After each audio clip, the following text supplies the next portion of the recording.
ப்ராக்டிக்கலாக லைஃப் ஸ்டைலை பேஸ் பண்ணி சில கம்பேரிசன் பற்றி பார்க்கலாமா? ஜிம் இன் 3 days, ஜிம் இன் 6 days. கோல் பொறுத்தா இருக்குது.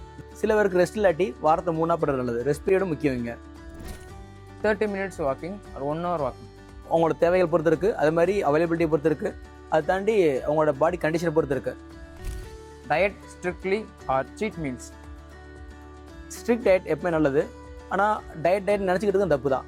ஸோ சீட் பண்ணலாம், வாரத்துக்கு ஒரு சீட் பண்ணலாம், பிரச்சனையே இல்லை. அது மாதிரி உங்கள் டயட்டுமேவும் ரெகுலர் லைஃப்பில் மாறது நல்லது. நீங்கள் டயட் நினைக்காம home foods or outside foods?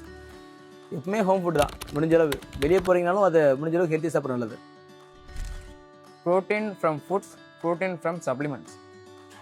முடிஞ்சளவு சாப்பாடுலேயே ப்ரோட்டீன் கவர் பண்ணுற மாதிரி நல்லது. அப்படி இல்லாத பட்சத்துக்கு நேரம் இல்லை எனக்கு அப்படின்னா நீங்கள் சப்ளிமெண்ட்டாக ஆர்டர் பண்ணுறது ரொம்ப நல்லது. ஆனால் டிஃபிஷியண்ட்டாக இல்லாமல் இருந்தால் ரொம்ப நல்ல விஷயம்.